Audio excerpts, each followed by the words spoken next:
When you get Xfinity Internet, Flex is included free, and finding what to watch on TV is now as easy as popcorn. Show me my favorites. Yes, live soccer. This is how easy it is to find my favorite content, all in one place. And for Xfinity Internet customers, it all starts at free with Xfinity Flex. This is a way better way to watch. Learn how to get a great offer on Xfinity Internet. Plus, add a free Flex 4K streaming box. Go to Xfinity.com, call 1-800-XFINITY, or visit a store today. Restrictions apply.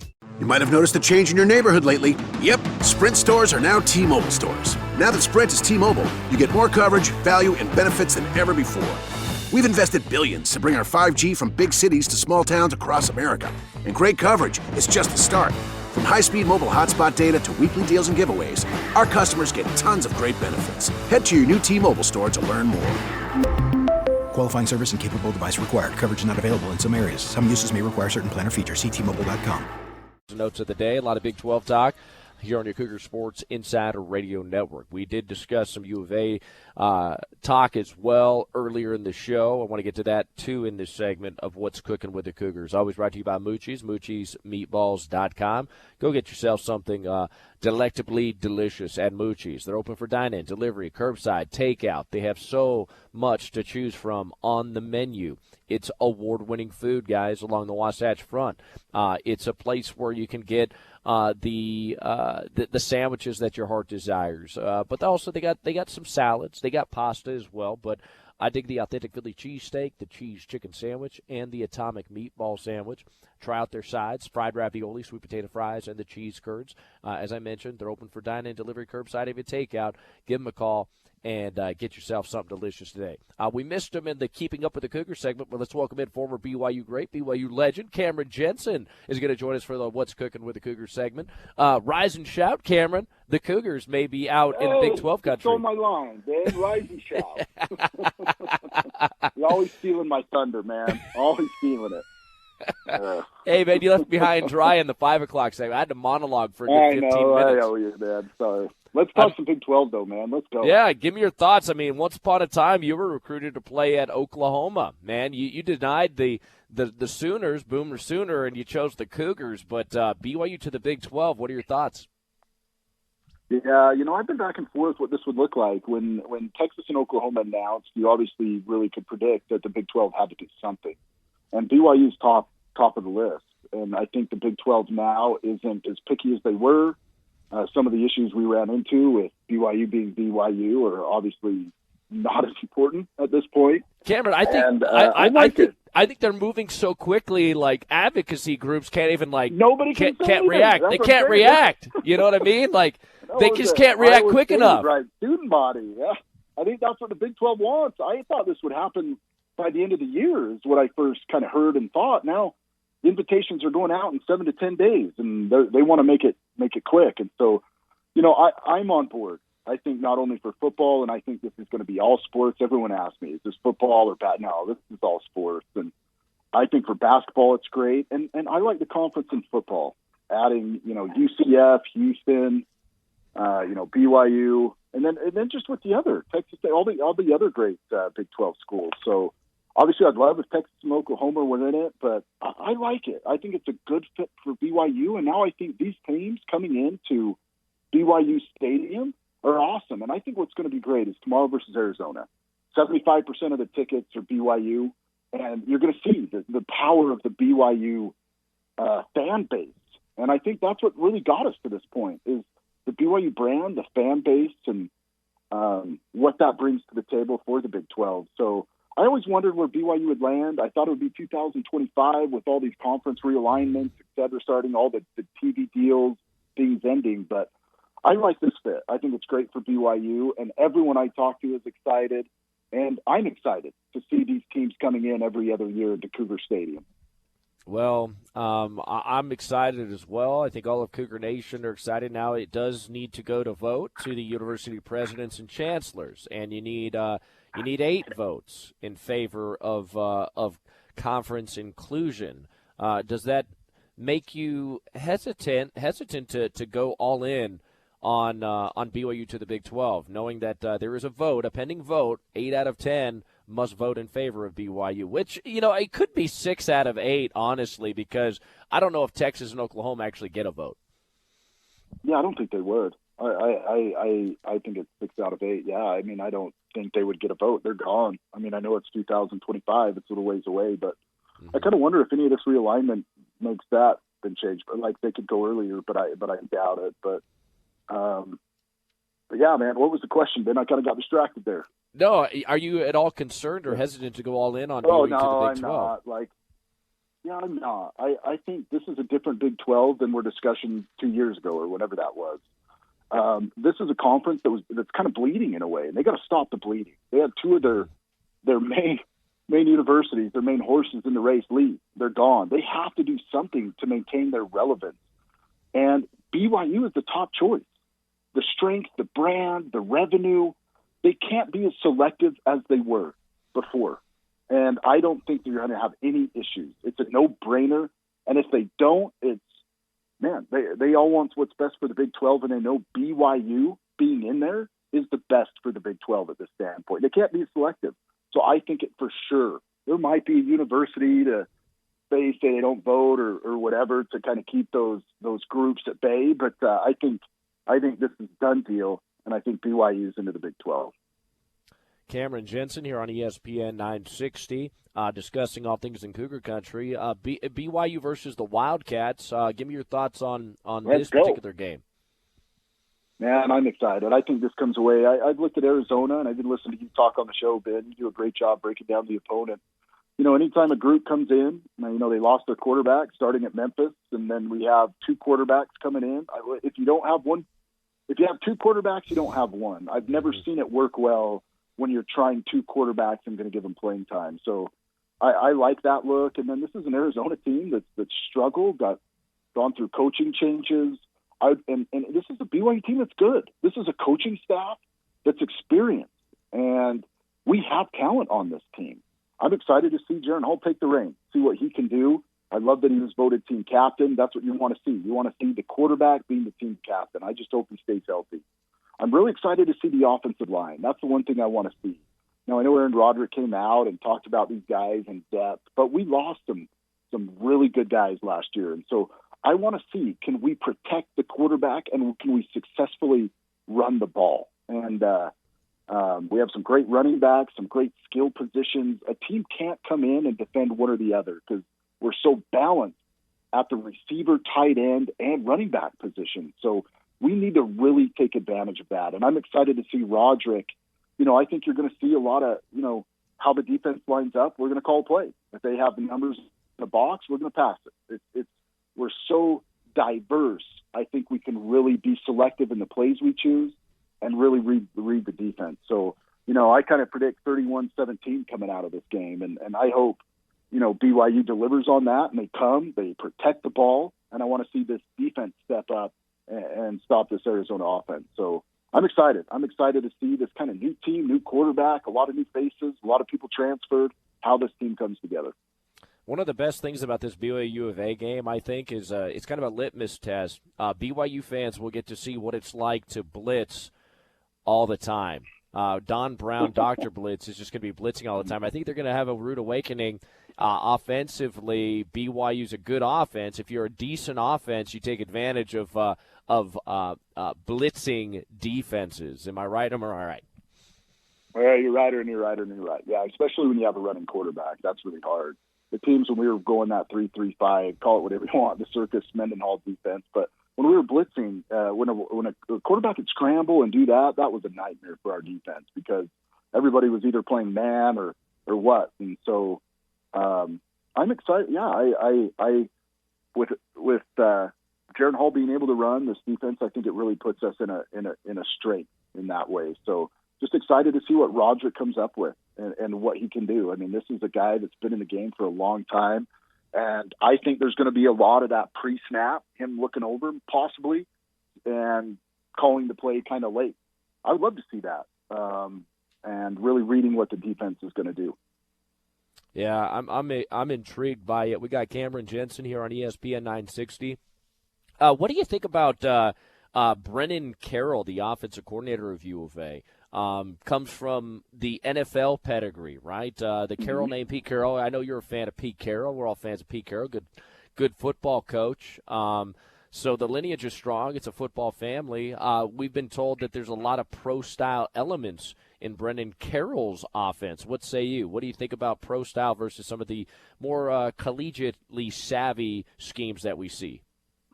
Yeah, I like the pro style. I mean, I like how our defense matches up in the pro style. By that, I mean we have great corners. We have depth at corner. We can man and play man at that position, which can really help us in stopping the run, which the pro style offense really wants to do, and the short passing game as well. So I think when you have the people that can cover the short routes, you take away the run, you're in a great position with a pro style offense. So I like the matchup and how our defense, where our strengths are, match up to that style of offense. Yeah, no doubt about it. Cameron, if there's anything that that you worry about in this game, what is it that's keeping you up at night in this BYU U of A matchup? Always turnovers when I look at a BYU team. We got some new players. People are still kind of figuring out how to mesh together. We've had transfers coming into the program that are going to see a lot of playing time. We have a quarterback who's played some, Ben, but experience is relatively minimal.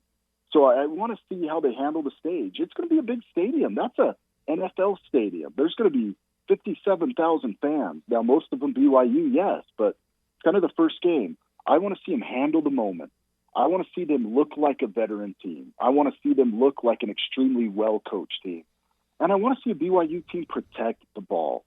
And so I want to see that. If there's always one thing when I look at a matchup like this, when you're going against an Arizona who's new coaching staff, a lot of new players, the one thing that you can't do is turn the ball over and give them hope.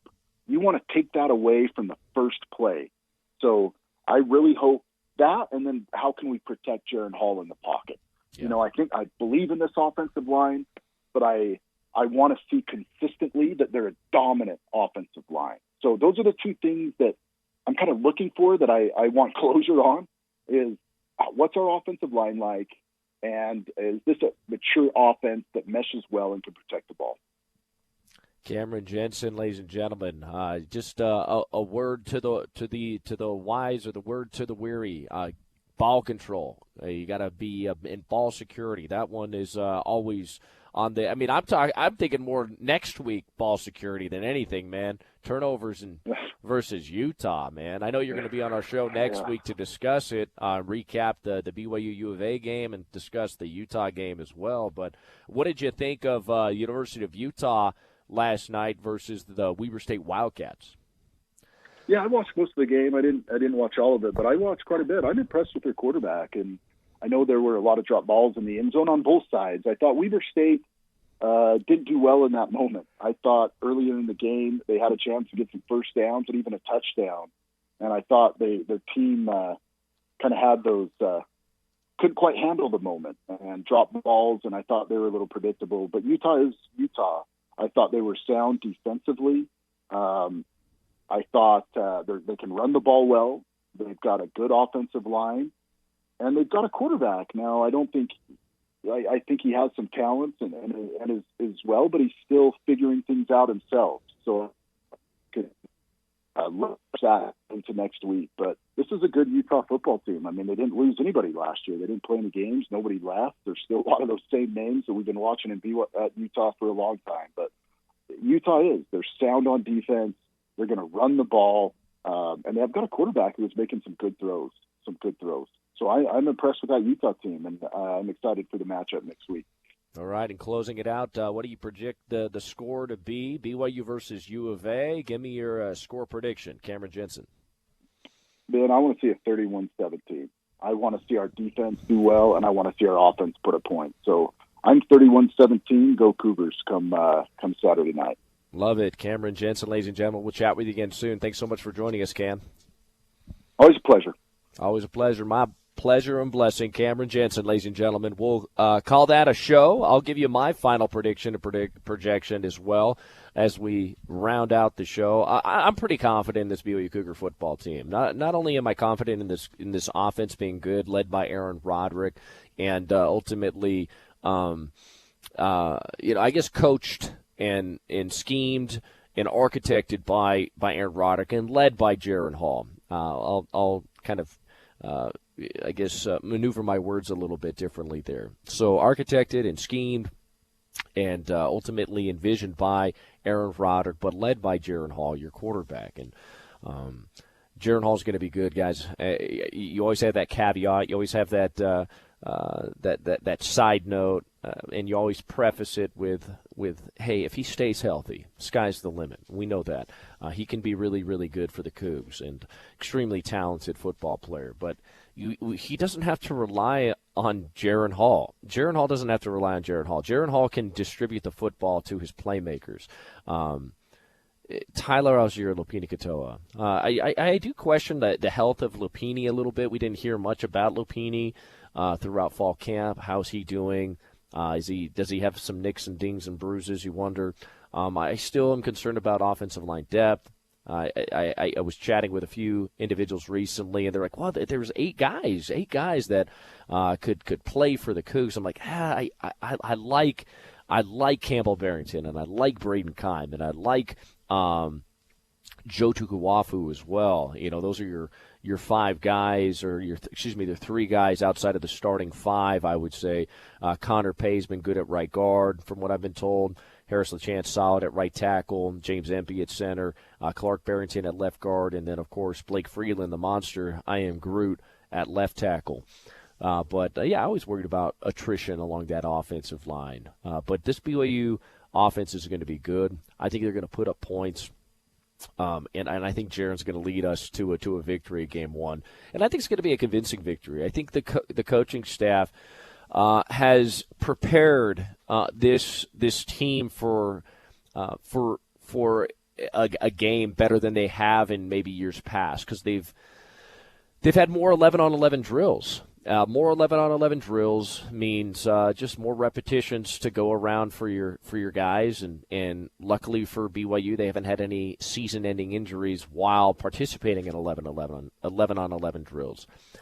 This defense is fast and has given a great look to the BYU offense. They have brought more pressure than they have in traditional years in practice, I believe, and they want to create an environment where the BYU offense is, when they are placed in a game-like situation, when they are placed in a game situation, that they are not at all befuddled. They are not. They don't get off track and off their groove like they may have in the past when pressure comes. So this BYU defense, guys, is going to bring more pressure, I think, this season than they have in the past. As I mentioned, go back and watch that UCF game. They did bring some more zone pressures than I thought they would. They played more man as well, and that was the declaration that I heard right out of my mouth. I was up in the booth with the coaching staff of UCF. They were on the same level as the media members, and I interacted with them. I chatted with them pregame, postgame, and they were surprised at how much man BYU played.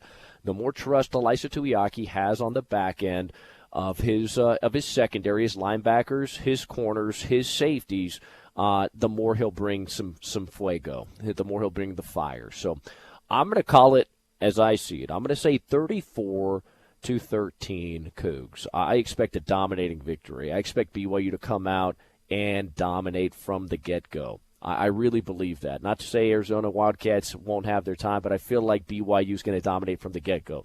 This offense is good. This defense may be even slightly better than this offense, but I think you have a very well-balanced team here. And maybe your most important position group and your strongest position is maybe your special teams group, your kickers, your punters, your long snappers. So even if you go 3 and out, guess what? Ryan Rico is going to flip this field. The one thing that no one's talking about is the ability to flip the field, and Ryan Rico, that dude has a leg. Jake Oldroyd, you could kick 50-yarders, he can hit them. I'm always concerned about his health, and it's probably because I've been around Moose Bingham too much, but he's got to stay healthy throughout the football season as well. But, yeah, that's what I'm calling. So, chime in on it. Tell me what your thoughts are. I am giving away some Royal Army brand swag, BYU swag here to buy fans, for fans. Stay loyal to the Royal. Rep the Y the right way. Give me your prognostication, points scored for BYU and U of A, and who's the winner, and whoever's the closest when the dust settles on Saturday night, Sunday morn, will get some BYU swag for to buy fans, for fans. From all of us here at ESPN 960, have a very good night. Have a safe night. You would listen to Cougar Sports on 94.5 FM and ESPN 960. Hey, do you love a good story? Great. Then you got to check out the #Storytime podcast. Each episode brings you the craziest, creepiest, and cringiest stories from YouTube, TikTok, Reddit, and beyond. My story is about the time that I was broken up with at the 9/11 memorial. Twice. Look, the internet is a dumpster full of stories, and I, your host, Will McFadden, dive in headfirst, sift through the flaming trash, and bring you nothing but treasures. Listen to all 21 episodes of #Storytime now on the iHeartRadio app, Apple Podcasts, or wherever you get your podcasts. In business, it's never just another day. Every day is the day. It could bring your biggest order yet or a new cyber threat. Whatever the day holds, with Comcast Business, you'll be prepared. With a network that can deliver gig speeds to most businesses, Comcast Business Security Edge to help protect your connected devices, and a dedicated team available 24/7. Every day in business is a big day. We'll keep you ready for what's next. Comcast Business, powering possibilities.